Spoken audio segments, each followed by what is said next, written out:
구약성경 사무엘하 7장 19절 말씀, 사무엘하 7장 18절 말씀입니다.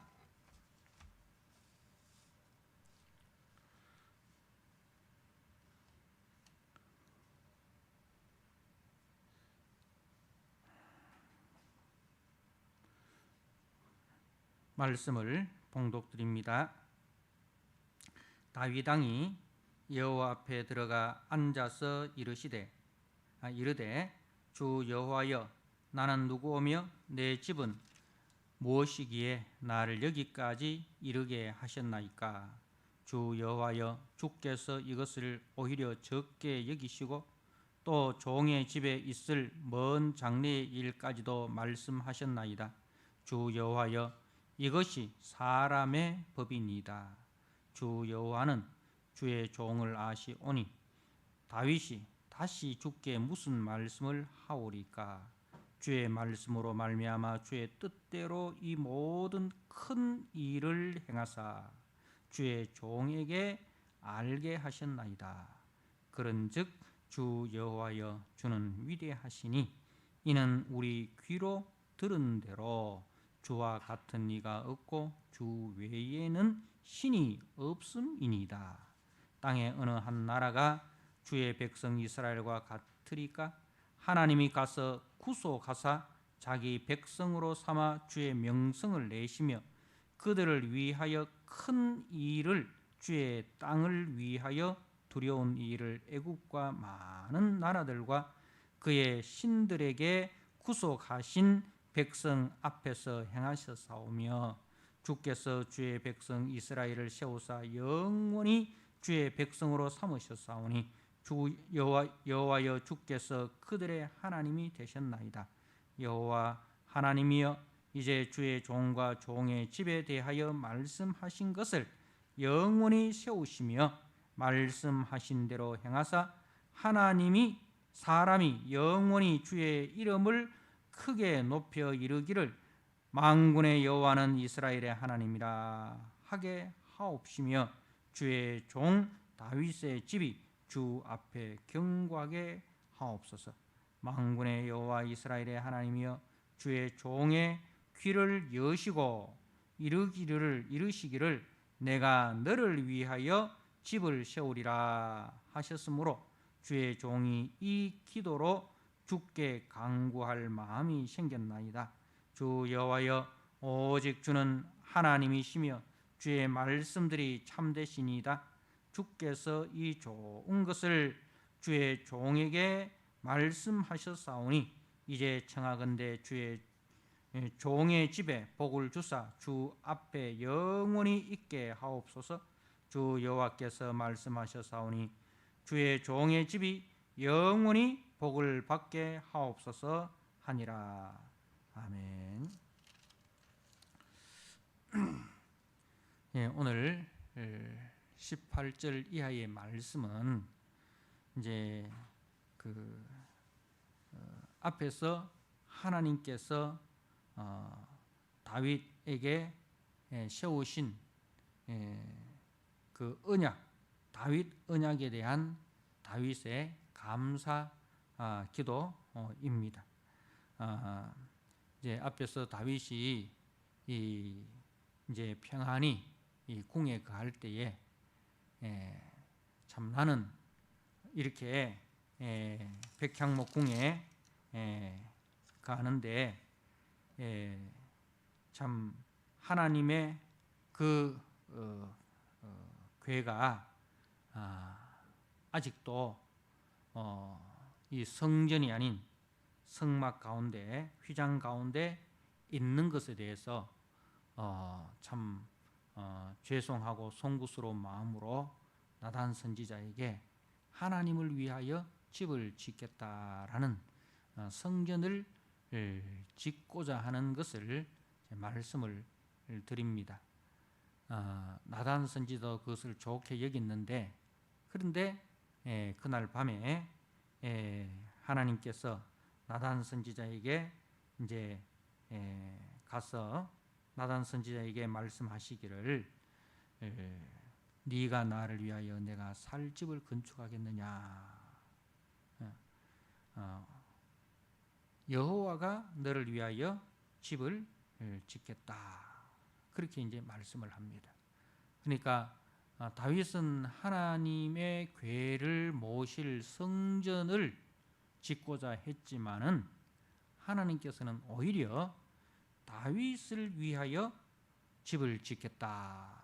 그렇게 말씀하시는데 그 집은 건물집을 말씀하는 것이 아니라 12절 말씀에 네 수완이 차서 네 조상들과 함께 누울 때에 내가 네 몸에서 날 네 실을 내 뒤에 세워 그의 나라를 견고하게 하리라 하는 다윗의 왕조를 세워주시겠다는 말씀입니다. 그런데 그 다윗의 왕조가 1차적으로는 이제 솔로몬, 아들 솔로몬을 말씀을 하지만은 그것은 이제 13절 말씀에 보면 그는 내 이름을 위하여 집을 건축할 것이요 나는 그의 나라 왕위를 영원히 견고하게 하리라. 이제 그리고 16절에 네 집과 네 나라가 내 앞에서 영원히 보존되고 네 왕위가 영원히 견고하리라. 이 영원이란 말씀이 계속 반복이 됩니다.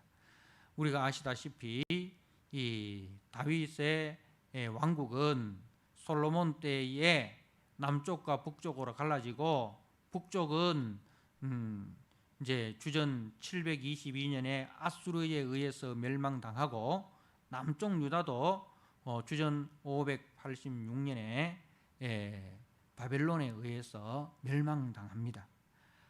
인간 나라는 다 흥망성쇠가 있지 않습니까? 그렇다면 이것은 1차적으로 이제 다윗의 혈통으로 육적 혈통으로 이어지는 다윗 왕국을 말씀하지만 궁극적으로는 다윗의 후손으로 오셔서 세우실 그 예수 그리스도의 나라, 그 하나님의 나라를 말씀을 한다는 것입니다. 그래서 다윗이 이것을 안 거예요. 하나님께서 메시아를 다윗의 혈통에서 다윗의 자손으로 메시아를 보내시고 그 메시아를 통해서 하나님의 나라를 영원히 견고케 하시는구나 하는 이 인류 구속의 그 거대한 계획이 다윗의 자손을 통해서 이루어질 것을 이제 깨달은 거예요. 그래서 이것에 대해서 다윗이 이제 하나님 앞에 감사 기도를 드리는 장면이 오늘 말씀입니다. 그래서 18절에 다윗 왕이 여호와 앞에 들어가 앉아서 이르되, 여호와 앞에 들어가는 말은 이제 여호와 앞이라는 것은 하나님의 법궤 앞을 말하는 거예요. 하나님의 그 법궤 앞에 들어가서 앉아서 이제 하나님 앞에 기도합니다. 주 여호와여, 나는 누구오며 내 집은 무엇이기에 나를 여기까지 이르게 하셨나이까. 자, 다윗이 나는 누구오며 자, 여러분 다윗이 누구였습니까? 이제 8절 말씀에 보면 이렇게 기록되어 있습니다.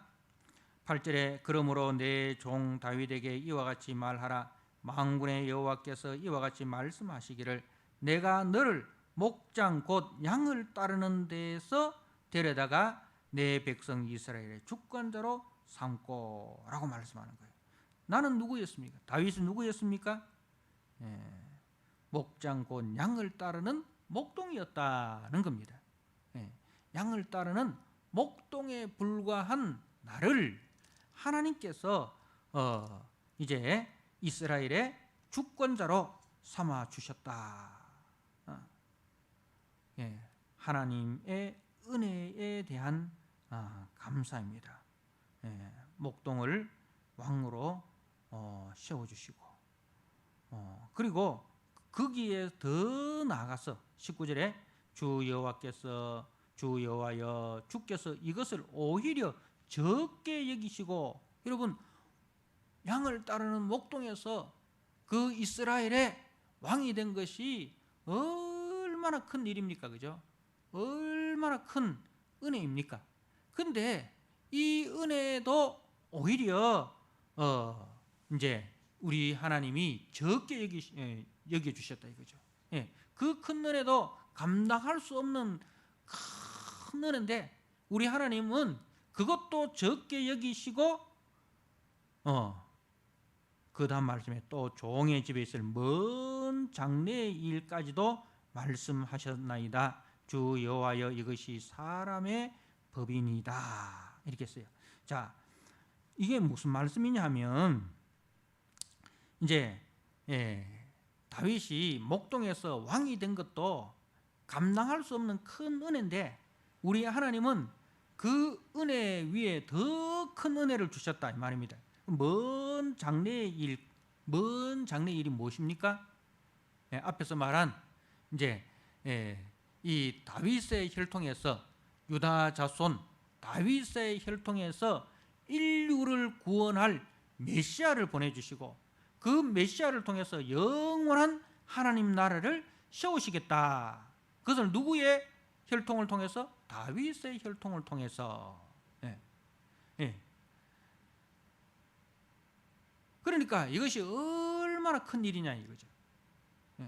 이거는 한 나라의 왕이 되는 것과는 비교할 수 없는 은혜 아닙니까? 그래서 주 여호와 이것이 사람의 법이니이다. 이걸 쉬운 성경에는 뭐라고 번역되어 있냐면 인류의 대강령이니다. 인류의 대강령이니다. 이것이 이제 인류를 구원할 말씀이다 이 말입니다. 인류를 구원할 그 은혜를 다윗의 혈통을 통해서 이루게 하시겠다는 겁니다. 그래서 20절에 주 여호와는 주의 종을 아시오니 다윗이 다시 주께 무슨 말씀을 하오리까? 이 말은 그러니까 너무너무 감사해서 더 이상 하나님 앞에 구할 것이 없다 이 말입니다. 하나님이 주신 은혜가 너무 커서 주님 앞에 내가 뭘 더 구할 게 없고 내가 할 수 있는 것은 그 주님에 대한 은혜에 대한 감사, 그 주님의 은혜에 대한 찬송, 그것이 내가 할 기도의 내용이다는 겁니다. 그래서 다윗의 기도는 무엇을 더 달라는 기도가 아니라 하나님이 이루어 주신 은혜, 그리고 하나님께서 이루어 주실 그 구속의 은혜, 예수 그리스도를 통해서 이루어 주실 그 구속의 은혜를 믿음으로 바라보며 감사하며 찬송하는 것이 다윗의 기도의 내용이다는 겁니다. 자,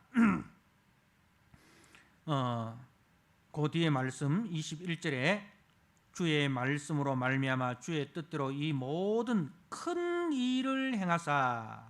자, 여러분 오늘 말씀에 보면 큰 일이라는 말씀이 단어가 2번 나옵니다. 21절에 큰 일을 행하사, 그리고 23절에 중간에 보면 이제 하나님이 가서 구속하사 자기 백성으로 말미암아 주의 명성을 내시며 그들을 위하여 큰 일을 행하셨사오니. 큰 일을 행하셨다. 이 큰 일이 뭐예요? 이스라엘을 애굽에서 구원하여 낸 이 구속의 일을 큰 일이라 합니다. 그죠? 그리고 이제 우리가 나중에 사도행전에 가서 보면 이제 사도행전에서도 이 하나님의 큰 일이라는 이제 말씀이 나옵니다. 하나님의 큰 일. 그 하나님의 큰 일이 뭐냐? 하나님께서 그리스도를 통해서 인류를 구원하여 주신 이것을 하나님의 큰 일이라 그렇게 말씀하는 것입니다. 그러니까 다윗이 지금 이 기도를 하는데 기도의 내용이 뭐냐면 하나님의 큰 일에 대해서 이제 알고 그 큰 일에 대해서 감사를 하는 겁니다. 자, 21절에 주의 말씀으로 말미암아 주의 뜻대로 이 모든 큰 일은 뭐라고요? 하나님께서 그리스도를 통해서 인류를 구원하시는 이 구속의 사건. 그러니까 그것이 이제 1차적으로는 이제 애굽에서 자기 백성을 구원하여 내시는 그 출애굽 사건이죠. 그 출애굽 사건은 장차 예수 그리스도를 통해서 이루어질 구속의 사건에 대한 예표이고 그림자입니다. 그래서 애굽에서 구원하여 내실 때는 어떻게 구원하여 내셨습니까? 유월절 어린 양의 피로, 그죠? 유월절 어린 양의 피를 믿는 자들은 하나님의 백성이 되는 은혜를 주셨습니다. 그러면은 이제 그다음 예수 그리스도를 통해서 이루어지는 구속은 어떻게 이루어집니까? 예수 그리스도의 십자가 피를 믿는 자들은 하나님의 자녀가 되는 권세를 주신 거예요. 그래서 이제 출애굽의 유월절 어린 양의 피는 장차 하나님의 아들 우리 주 예수 그리스도의 십자가의 피를 예표하는 그림자다 하는 겁니다. 자, 그래서 하나님의 이 모든 큰 일을 행하사 주의 종에게 알게 하셨나이다. 여러분, 이 알게 하셨다는 것이 굉장히 중요한 말입니다. 자, 여러분, 신앙은요, 지, 정, 의, 이 인격체입니다. 우리가 신앙이라는 것은 먼저 알미 있어야 됩니다. 암. 우리가 예수 믿는 게, 우리가 신앙생활하는 게 덮어놓고 믿는 게 아닙니다. 덮어놓고 믿는 게 아닙니다. 어떤 다른 종교에 가면은 그냥 주문을 위하라. 주문을 위하라. 불교에 가면 나무하며 관시한 다불 하고 남녀 호랑이 가면 저들이 외우는 그 주문이 있지 않습니까? 그거 막 계속 외우는 거예요. 나무하며 관시한 다불 온만이 반매홈 하고 또 남녀 호랑객교는 남녀 호랑객교 하면서 막 계속 주문을 해요. 뜻도 모르고 그냥 막 외우는 거예요. 덮어놓고 믿는 게 아니에요. 우리는 덮어놓고 믿는 게 아닙니다. 알고 믿는 거예요. 하나님이 우리에게 행하여 주신 일을 알아야 돼요. 하나님이 우리에게 행하여 주신 일, 그걸 가지고 우리는 두 자로 뭐라 합니까? 그걸 가지고 은혜라 합니다. 그걸 가지고 교리라 합니다. 그래서 우리가 지금 골로새서 말씀을 매일 성경을 통해서 묵상을 하고 있습니다. 골로새서에서도 먼저 1장에서 4장까지 있는데 1장, 2장에는 뭐에 대한 이야기입니까? 하나님이 행하신 일, 하나님이 행하신 일, 그걸 가지고 은혜, 그걸 가지고 교리를 하죠. 그래서 항상 먼저 바울서 신에는 항상 먼저 하나님이 행하신 일, 이 은혜에 대해서, 이 교리에 대해서 말씀을 합니다. 그 은혜를 알고 교리를 알고 그 다음에 뭐가 나오는 거예요? 3장 4장으로 가면 그러므로 하면서 그 은혜를 아는 자들이 행해야 될 삶의 내용에 대해서 이야기를 하는 거예요. 은혜와 그 다음에 책임, 은혜와 책임, 교리와 순종. 항상 이렇게 이게 먼저고 하나님이 행하신 일이 먼저고 그 다음에 우리가 행해야 할 일, 순종이 그 다음에 나오는 거예요. 그래서 우리가 알아야 됩니다. 하나님이 행하신 일에 대해서 우리가 알아야 됩니다. 하나님께서 우리에게 주권적으로 베푸신 그 은혜, 그 교리를 우리가 알아야 됩니다.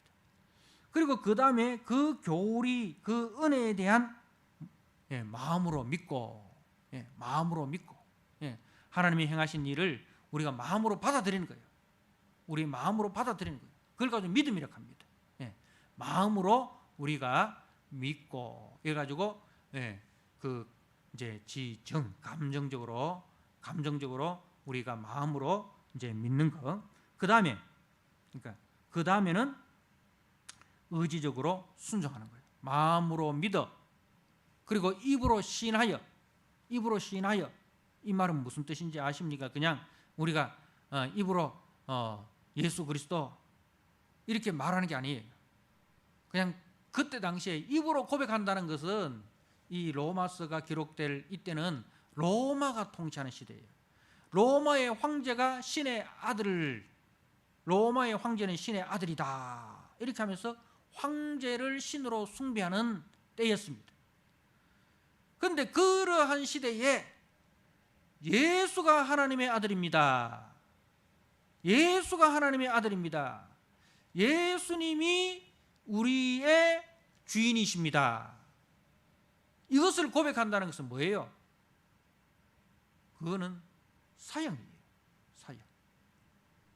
그러니까 사람들 앞에서 입으로 예수는 그리스도시다 하는 것을 고백한다는 것은 죽기를 각오하고 이 진리를 믿는 겁니다. 입으로 시인한다는 것이 그런 의미입니다. 그러니까 순종이에요. 순종은 목숨 걸고 순종하는 거예요. 죽으면 죽으리라, 힘들면 뭐 순종 안 하고 편안할 때 순종하고, 그게 아니고 이거는 내가 목숨보다 더 중요한 목숨보다 더 중요한 것이기 때문에 목숨을 걸고서라도 이것은 내가 순종해야 될 내용입니다 하는 거예요. 그래서 신앙이라는 것은 하나님이 행하신 일에 대해서 먼저 우리가 알아야 돼요. 알면 알수록 뭐가 생깁니까? 믿음이 생겨요. 우리가 말씀을 보라 하는 이유가 말씀을 우리가 볼 때에 믿음이 생기는 거예요. 말씀을 볼 때에 하나님께서 이런 은혜를 베풀어 주셨구나. 야, 진짜 하나님의 은혜가 너무너무 크구나. 막 하나님의 말씀을 읽으면은 마음에 불이 생겨요. 마음에 불이. 마음이 뜨거워져요. 하나님께서 나 같은 죄인을 이처럼 사랑하셨구나. 목동인 나를 왕으로 이렇게 세워주셨구나. 죄인된 나를 위해서 하나님께서 아들을 보내셨고 그 아들이 대신 죽기까지 해서 나를 하나님의 자녀로 삼아주셨구나. 이야, 하나님의 은혜가 너무너무 크구나. 말씀을 읽을 때 막 마음이 뜨거워져요. 마음이 뜨거워져요. 그래서 엠마오로 가는 두 제자들에게 주님이 말씀을 가르치시지 않습니까? 말씀을 가르니까 저들의 마음이 뜨거워져서 엠마오로 가던 그 발걸음을 다시 돌이켜서 예루살렘 그 순교의 현장으로 걸어가는 거잖아요. 그래서 우리가 이제 하나님의 말씀을 부지런히 묻고 부지런히 묵상하는 것, 이것이 우리의 믿음이 자라는 데 있어서 생명의 양식입니다. 믿음이 자라는 데 있어서 말씀을 먹지 않고 믿음은 절대로 자라지 않습니다. 말씀도 안 먹고 믿음이 자랐다? 그 믿음 의심해 봐야 됩니다. 진짜 믿음인지 이거 가짜 믿음인지 의심해 봐야 됩니다. 말씀도 안 읽고 하는데 어느 날 믿음이 자랐다, 이렇게 이야기하면 그 믿음은 하나님이 주신 믿음인지 자기가 만들어낸 믿음인지 귀신이 준 믿음인지 의심을 해봐야 됩니다. 그만큼 우리가 아는 게 중요합니다. 이 안다는 것은 그냥 단지 지식적으로 아는 게 아니에요. 이 아는 것은요, 똑같은 성경을 읽어도 그 성경 속에 하나님의 은혜가 발견되고 하나님의 은혜가 감사가 되고 그런 사람이 있고요, 똑같이 읽어도요 아무런 감동이 안 오는 사람이 있어요. 아무런 감동이 안 오는 사람이 있어요.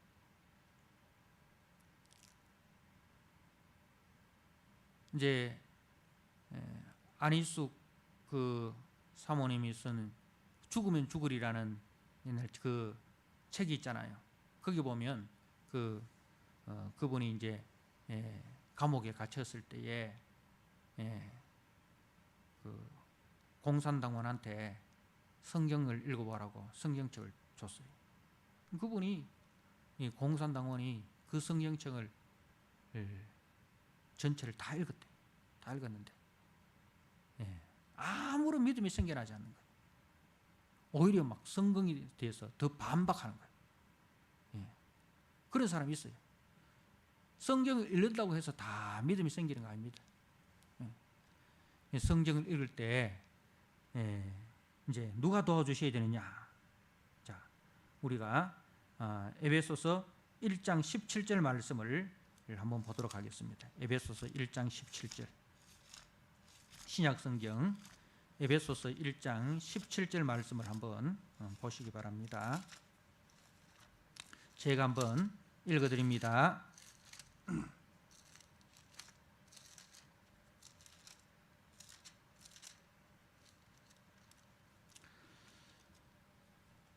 우리 주 예수 그리스도의 하나님 영광의 아버지께서 지혜와 계시의 영을 너희에게 주사 하나님을 알게 하시고, 하나님을 알게 하시는데 누굴 주셔야? 지혜와 계시의 영을 너희에게 주사 하나님을 알게 하시고. 지혜와 계시의 영이 누굽니까? 그리스도의 영, 하나님의 영, 성령을 말씀하는 거예요. 성령. 그리스도의 영, 하나님의 영이신 성령이 우리 속에 오셔야 지혜와 계시를 깨달을 수 있는 거예요. 하나님의 말씀의 그 지혜, 하나님의 그 말씀의 계시를 깨닫게 해주시는 분이 성령입니다. 성령이 임하셔야, 성령이 임하셔야 우리가 말씀을 읽을 때 깨달음이 오는 거예요. 왜? 모든 성경은 하나님의 감동으로 기록됐기 때문에 그래요. 사람의 글이 아닙니다. 하나님의 감동으로, 하나님의 감동으로 기록된 말씀이기 때문에 하나님의 영, 그리스도의 영, 성령께서 우리 마음에 임재하실 때에 그 말씀을 읽을 때에 깨달음이 오고, 그 말씀을 읽을 때에 우리 마음이 뜨거워지는 거예요. 그 말씀을 읽을 때에 우리 믿음의 확신이 생기는 거예요.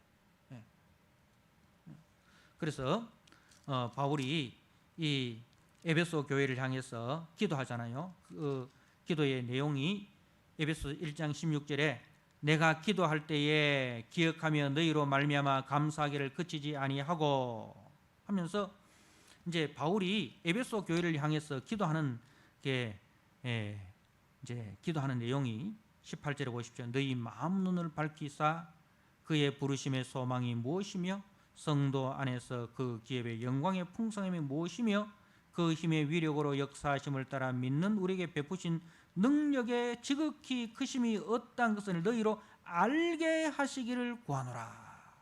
알게 하시기를 구하노라. 하나님의 은혜가 얼마나 풍성한지를 알게 해달라고 이 에베소 교회 성도들이 하나님께서 우리에게 베푸신 은혜가 얼마나 큰지 좀 알게 해달라. 자, 그리고 이제 그 바울이 또 그 기도하는 게 3장 말씀에도 똑같이 그렇게 기록되어 있습니다. 자, 3장 18절 19절 말씀 보십시오.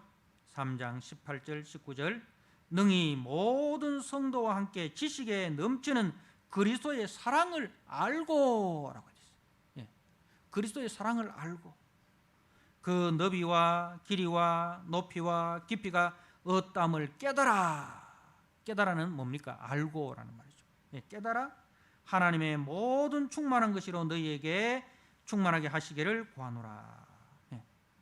그러니까 바울이 에베소 교회를 위해서 기도하는 것은 뭐예요? 하나님이 누구시며 그분이 우리를 위해서 무엇을 해주셨는지를 알게 해달라. 그걸 기도하는 거예요. 지금 다윗의 기도도 뭐예요? 하나님께서 다윗에게 약속하신 그 다윗 언약을 알게 하셨다는 거죠. 이 다윗은 아브라함에게 약속하시고 다윗에게 약속하신 내 씨로 말미암아 천하 만민이 복을 받을 것이다. 네가 죽은 이후에 네 씨로 말미암아 영원한 나라, 멸망하지 않는 경고한 나라를 세우시겠다. 바로 그 씨가 누구냐 이거죠. 그 바로 아브라함과 다윗의 자손 예수 그리스도의 세계라. 그러니까 아브라함도 선지자고 다윗도 선지자예요. 그래서 아브라함도 요한복음에 보니까 예수님께서 너희 조상 아브라함도 나의 때에 볼 것을 보고 기뻐했다. 그러니까 아브라함도요,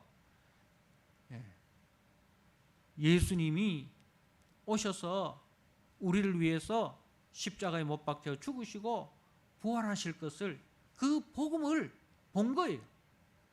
그 복음을 본 거예요. 하나님께서 아브라함의 그 복음을 전해주셨다라고 갈라디아에서 말씀을 하고 있습니다. 다윗에게도 마찬가지예요. 그래서 이제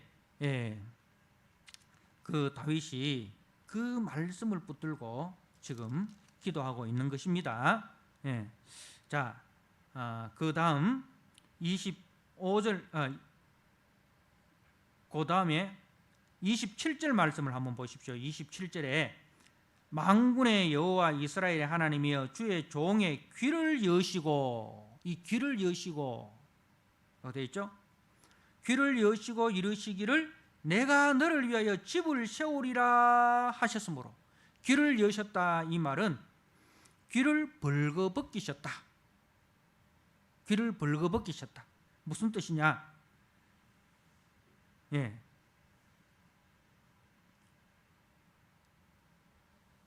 듣는 귀를 열어주셨다 이 말입니다. 하나님이 말씀하시는 그 말씀을 듣는 귀, 듣는 귀를 열어주셨다. 그래서 하나님께서 계시해 주신 그 계시의 내용을 밝히 깨닫게 해 주셨다 그 말입니다. 그래서 주의 종의 귀를 여시고, 주의 종 다윗에게 주님이 약속하신 그 다윗 언약을 밝히 깨닫게 해 주셔서, 그래서 이제 내가 너를 위하여 집을 세우리라 이 말씀이 그냥 건물집도 아니고 그냥 인간의 혈통으로 이어지는 다윗의 그 왕조도 아니고, 그것은 다윗의 후손으로 오셔서 영원한 나라를 세우실 그리스도의 나라, 그 그리스도로 말미암아 온 인류가 구원을 받고 하나님의 자녀가 되고 하나님 나라 백성이 되는 그 큰 일, 그 큰 일을 알게 해 주셨다는 겁니다. 그래서 주의 종이 이 기도로 주께 간구할 마음이 생겼습니다 하는 거예요. 자, 그래서 이제 25절에 여호와 하나님이여 이제 주의 종과 주의 종의 집에 대하여 말씀하신 것을 영원히 세우시며 말씀하신 대로 행하사. 말씀하신 것, 그 말씀하신 것이 뭡니까? 영원에 대한 말씀입니다. 그죠? 영원히 변치 않을, 영원히 계속될, 영원히 이 완성될 그 말씀, 말씀대로 행하사. 하나님이 약속하신 대로 행해 주십시오. 그것만 기도하는 거예요. 하나님이 약속하신 대로만 행해 주십시오. 그래서 이제 다윗이 기도하는데 뭘 붙잡고 기도한다고요? 하나님이 약속하신 말씀을 붙잡고 기도하는 겁니다. 그 말씀대로 이루어 주십시오 라는 거예요. 그래서 그 약속대로 이루어졌습니다. 우리가 누가복음 1장 69절 말씀을 한번 보시기 바랍니다. 누가복음 1장 69절 말씀 제가 한번 읽어드립니다. 누가복음 1장 69절 우리를 위하여 구원의 뿔을 그 종 다윗의 집에 일으키셨으니,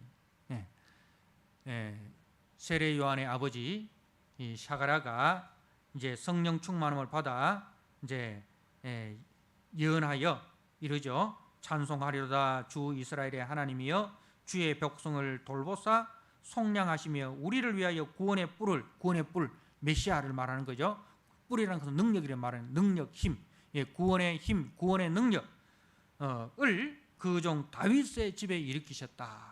그러니까 말씀대로 이루신 거죠. 하나님께서 다윗에게 말씀하신 대로 이루어진 겁니다. 사랑하는 성도 여러분, 하나님은 누구시며 그가 우리에게 베푸신 은혜와 사랑을 알고 감사하는 자가 되어야 됩니다. 그러할 때에 우리 속에 뭐가 임하는지 아십니까? 이 뭐예요?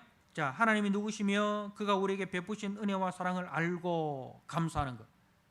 이게 은혜잖아요. 그죠? 이 은혜가 충만하면 그 다음에 자동적으로 따라나는 게 뭔지 아십니까? 자동적으로 따라나는 게 평강입니다. 그래서 바울 서신에 보면 항상 뭐가 어떻게 나옵니까? 은혜와 평강이 우리 주 예수 그리스도로 말미암아 너희에게 은혜와 평강이 있을지어다. 이 말씀이 항상 이렇게 인사에 나옵니다. 은혜와 평강, 이는 한 세트예요. 은혜가 주어질 때, 은혜가 충만해질 때 그 열매가, 그 결과물이 뭐냐? 평강입니다. 그 은혜가 충만한 사람은 감옥에서도 평강이 있습니다. 사도 바울이 빌립보 감옥에 갇혀 있을 때, 그런데 그 속에 하나님의 은혜가 충만하니까 뭐가 나오는 거예요? 죽음도 두렵지 않는 거예요. 평강이 오는 거예요. 평강이 있으니까 뭐가 나오는 거예요? 찬송이 나오는, 감사가 나오는 거예요. 우리가 빌립보서가 어디서 쓰여졌습니까? 감옥에서 쓰여졌잖아요. 그죠? 그런데 그 빌립보의 그 주제가 뭐예요? 기뻐라, 기뻐라, 기뻐라 인 거잖아요. 그죠? 기뻐라. 그러니까 그 감옥에서도 하나님의 은혜가 충만하니까 뭐가 오는 거예요? 기쁨이 오고 평강이 오는 거예요. 그래서 이제 하나님이 우리에게 베푸신 은혜와 사랑을 알면은 우리 마음속에 평강이 오고, 평강이 오면 뭐가 옵니까? 감사와 찬송이 옵니다.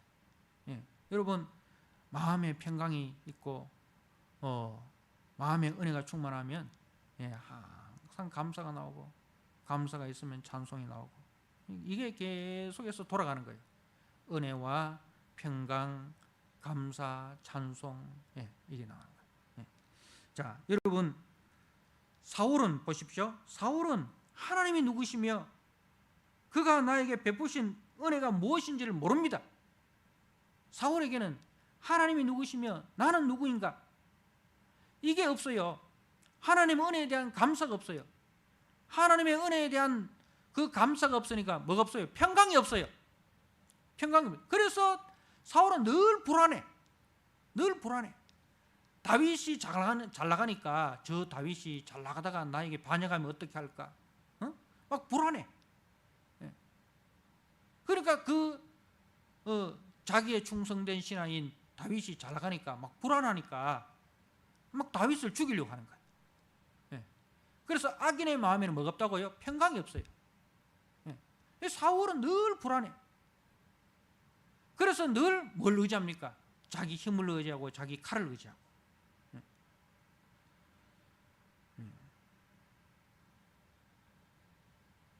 사랑하는 성도 여러분, 하나님은 누구시며 그가 나를 위하여, 우리를 위하여 행하신 놀라운 은혜를 말씀을 통해서 날마다 알아가는 자가 되셔야 됩니다. 그러할 때에 우리 마음속에 은혜가 충만해지고 평강이 충만해집니다. 그러할 때에 시편 23편 다윗의 시, 다윗의 시, 이것이 은혜와 평강, 이 충만한 가운데서 나오는 시입니다. 시편 23편 말씀을 읽고 마치도록 하겠습니다. 시편 23편 같이 한번 읽도록 하겠습니다. 은혜와 평강이 충만할 때 나오는 시가 바로 시편 23편입니다. 자, 같이 한번 읽고 말씀을 마칩니다. 여호와는 나의 목자시니 내게 부족함이 없으리로다. 그가 나를 푸른 풀밭에 누이시며 쉴 만한 물가로 인도하시는도다. 내 영혼을 소생시키시고 자기 이름을 위하여 의의 길로 인도하시는도다. 내가 사망의 음침한 골짜기로 다닐지라도 해를 두려워하지 않을 것은 주께서 나와 함께 하심이라. 주의 지팡이와 막대기가 나를 안위하시나이다. 주께서 내 원수의 목전에서 내게 상을 차려주시고 기름을 내 머리에 부으셨으니 내 잔이 넘치나이다. 내 평생의 선하심과 인자심이 반드시 나를 따르리니 내가 여호와의 집에 영원히 살리로다. 아멘. 하나님 아버지 감사합니다. 오늘 다윗의 감사의 기도를 우리가 살펴보았습니다. 하나님께서 다윗과 그 다윗의 집안에 베푸신 그 놀라운 하나님의 큰 일을 다윗이 알고 그 은혜에 감사하여 마음이 평강한 가운데 하나님 앞에 감사의 기도를 드리는 것을 저희들이 봅니다. 나는 누구며 하나님은 누구신가? 나를 위하여 하나님이 베푸신 그 은혜가 얼마나 풍성한지를 말씀을 통하여 날마다 우리가 묵상하고 깨닫는 자가 되게 하여 주옵소서. 그리하여 우리의 형편이 어떠하든지 간에 우리의 마음에 평강이 넘치게 하시고, 우리의 마음에 감사가 넘치게 하시고, 우리 마음에 찬송이 넘치게 하시고, 우리 심령 속에 그 감사와 찬송으로 날마다 주님 앞에 기도하며 살아가는 우리 성도들 다 되게 하여 주옵소서. 예수님께 하신 이름으로 감사하며 기도드리옵나이다. 아멘.